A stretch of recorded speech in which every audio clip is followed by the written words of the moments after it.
గౌతమ్ గారు నమస్తే సార్. నమస్తే అండి. గౌతమ్ గారు, విడుదల రజనీని చూస్తే మాత్రం నాకు రాజకీయాల్లో నిజంగా ఇలాంటి మొక్కలే ఉండాలేమో అనిపిస్తూ ఉంటుంది. ఆ రోజు చంద్రబాబు గారు తెలుగుదేశంతో ఉన్నప్పుడు మహానాడులో తొడగొట్టేసి మీరు పెంచిన మొక్కే మీరు పెట్టిన భిక్షే నా జీవితం అన్నట్టు మాట్లాడి చంద్రబాబు గారి దగ్గర మార్కులు కొట్టేసింది. ఆ తర్వాత జగన్మోహన్ రెడ్డి దగ్గరికి వెళ్ళినప్పుడు గత 5 సంవత్సరాల నుంచి కూడా జగన్మోహన్ రెడ్డి గారిని కావాల్సినప్పుడల్లా ఆకాశానికి ఎత్తా జగన్మోహన్ రెడ్డి దగ్గర కూడా బాగా మార్కులు కొట్టేసింది. అండ్ అలాగే అదే. ఇప్పుడు జగన్మోహన్ రెడ్డి ఓడిపోయినాక ఈమె విడుదల రజనీ గారు బీజేపీలోకి వెళ్ళిపోతారన్న వార్తలు కూడా వచ్చినాయి. కానీ ఇప్పుడు కనుక అవును. మనం చూస్తుంటే విడుదల రజనీ గారు వైఎస్ఆర్సీపీలో చాలా కీలక పాత్ర పోషిస్తున్నట్టు కనబడతా ఉంది. ఎందుకంటే ఈరోజు జగన్మోహన్ రెడ్డి ఎక్కడ ప్రెస్ మీట్ పెట్టినా పాపం పక్కన ఆమె నుంచుంటుంది. అలాగే బాలినేని శ్రీనివాసరెడ్డి లాంటి వాళ్ళు పార్టీ విడిచి వెళ్ళిపోతున్నప్పుడు కూడా అనుసంధానకర్తగా కావచ్చు, లేకపోతే జగన్మోహన్ రెడ్డి గారి మెసేజ్ చేరవేయడానికి కావచ్చు, దేనికైనా సరే పాపం ఆమె కష్టపడతా ఉంది. జగన్మోహన్ రెడ్డి దగ్గర విడుదల రజని ఎంత మార్కులు కొట్టేయడానికి కారణం ఏమంటారు సార్? దానిది ఏముందండి. ఆ చెబుతారు, వెనకటికో సామెత చెబుతారు, గుర్తుంది. ఉహు, ఏ చెట్టు లేని చోట ఆముద వృక్షమే మహావృక్షం అంట. ఉహు, ఇప్పుడు వైఎస్ఆర్ కాంగ్రెస్ పార్టీలో ఎవరున్నారు చెప్పండి? ఉహు, యాక్చువల్గా ఆవిడ కనపడింది మొన్న గుంటూరులో జగన్మోహన్ రెడ్డి ఆ నందిగాం సురేష్ని చూడటానికి వచ్చినప్పుడు కనపడింది. దానికి ముందేం కనపడలా. ఉహు, విజయవాడలో కూడా ఏం పెద్దగా ఏం కనపడలేదు. ఈ పక్కనే గుంటూరులోనే ఆవిడ ఉంది. యాక్చువల్గా గుంటూరు, ఆయన ఏ జైలు చూడటానికి నందిగాం సురేష్ని చూడటానికి వచ్చాడో ఆ ఏరియా మొత్తానికి ఆ వైఎస్ఆర్సీపీ కంటెస్టెంట్ మరి విడదల రజనీయే కదా, ఉహు, గుంటూరు టూ. ఉహు, మరి ఆమె లేకపోతే ఎట్టా?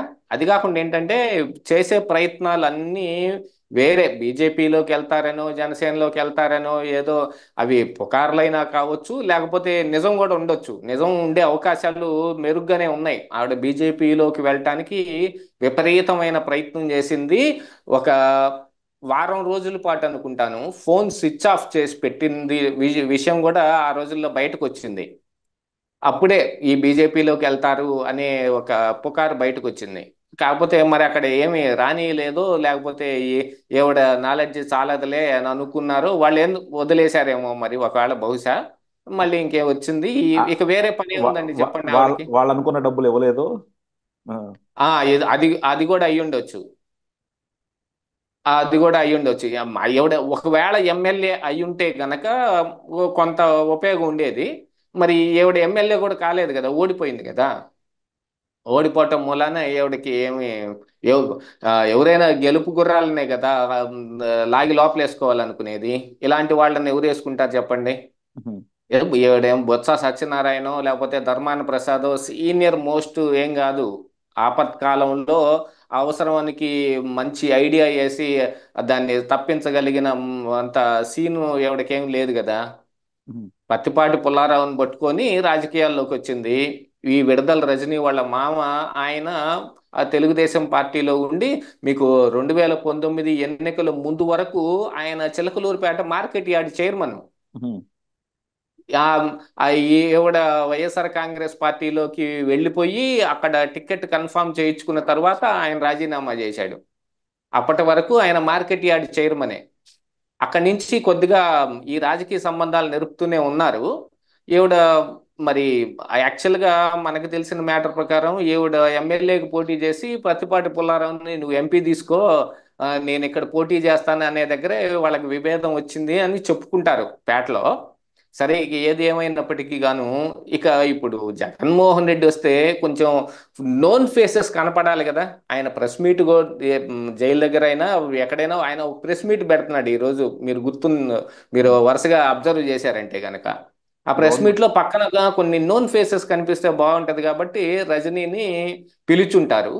ఆవిడ వచ్చి ఆ పక్కన నుంచొని ఆ కార్యక్రమం ఏదో వెళ్ళింది. ఇక బాలినేని శ్రీనివాస్ రెడ్డి ఇష్యూ అయితే, ఆయన ఎప్పుడు వెళ్తానంటాడో ఎప్పుడు ఉంటానంటాడో, ఇది కొత్త ఏం కాదు ఆయనకి. చాలా రోజులుగా ఆయన వెళ్తాను వెళ్తాను అంటుంటాడు. ఆడ ఒంగోలులో ఫ్లెక్సీలు అవి వేపిస్తుంటాడు. జన్మదిన శుభాకాంక్షలు దాని మీద జగన్మోహన్ రెడ్డి ఫోటో లేకుండా వేయటం, ఇట్లాంటి రకరకాల కార్యక్రమాలు చేస్తుంటాడు.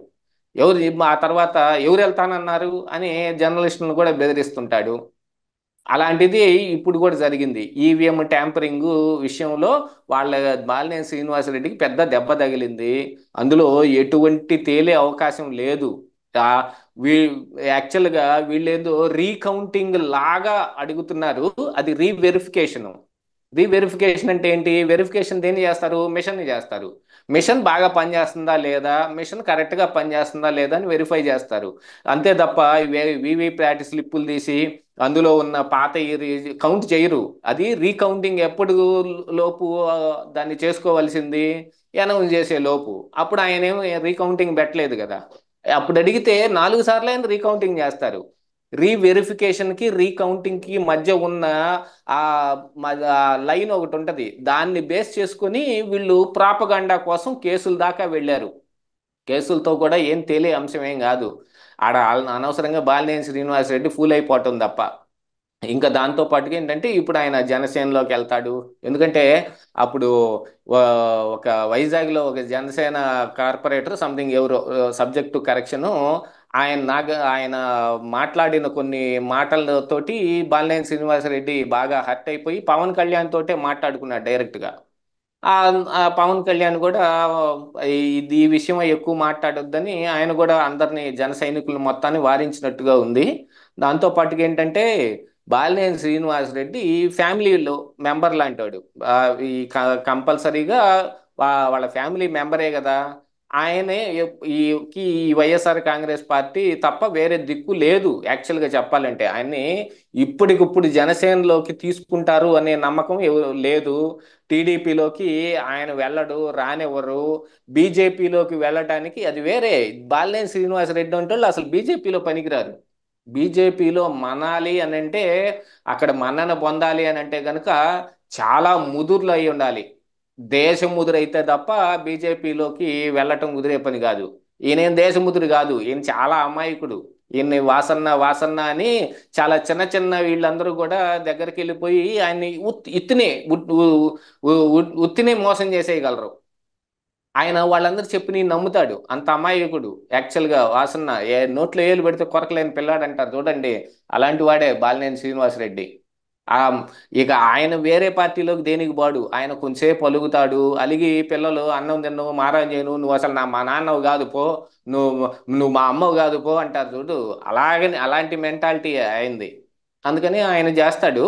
ఏదో మరి ఇప్పుడు చిలకలూరిపేటకి గుంటూరు ఎంత దూరమో, ఒంగోలు ఇంకొంచెం దూరం అవతల సైడ్గా. మరి దగ్గరలో ఉన్న ఆవిడ కదా, ఏదన్నా మాట్లాడటానికి వెళ్ళిందేమో. జర్నలిస్టులు కూడా ఎంటబడి ఎంటబడి ముందుకు పడి ఆపి అటు చేసి ఇటు చేసి సర్కస్ ఫీట్లు అన్నీ చేస్తుంటే మొహాన డోర్ వేసుకొని వెళ్ళిపోవాల్సి వచ్చింది. ప్లీజ్ అమ్మా, వద్దమ్మా, నువ్వు తప్పుకోమ్మా అని అంటున్నా కూడా వీళ్ళు మైక్ పెట్టి ఏదో ఒకటి రాబట్టాలని ట్రై చేస్తారు కదా. అదే ఇప్పుడు జరిగి మొహాన్ తలుపేసుకుంటాం జరిగింది. అదే ఇప్పుడు మరి ట్రోలింగ్ కూడా జరుగుతుంది. ఇలా మొహాన్ తలుపులు వేసుకున్నందు మూలానే మీకు 11 సీట్లకు పరిమితం అయిపోయారు అని. ఏం చెబుతాం, ఇంకా ఎవడు గోల వాళ్ళది.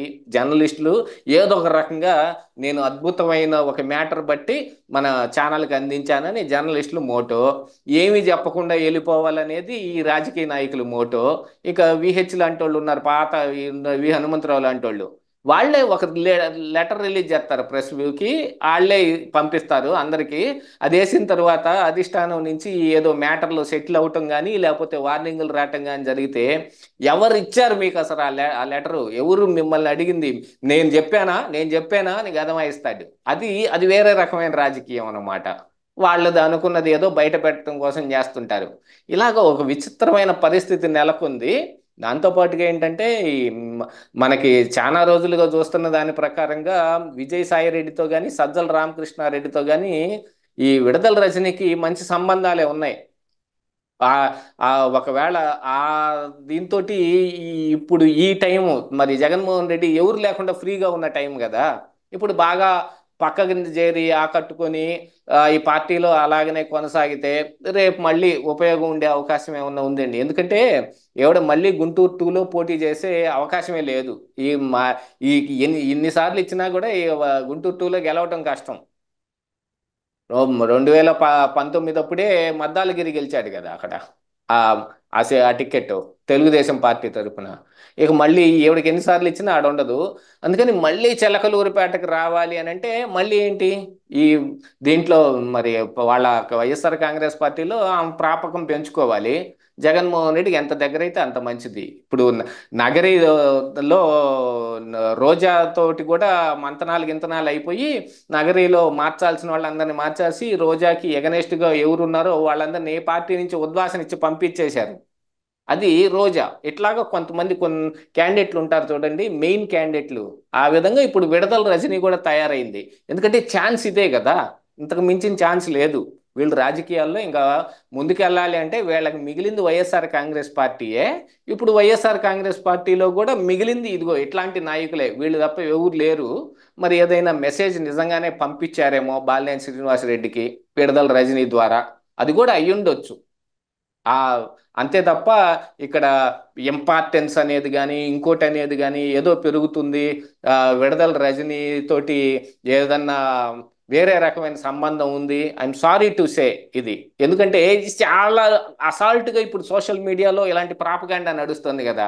నిన్న మొన్నటి దాకా సజ్జల రామకృష్ణారెడ్డికి ఎవడికి ఏదో అంటగట్టి మాట్లాడారు, దాని గురించి చెబుతున్నాను. అలాంటిదే, అలాంటివి మ్యాక్సిమం ఉండకపోవచ్చు, అలాంటివి ఏమీ ఉండవు నాకు తెలిసి.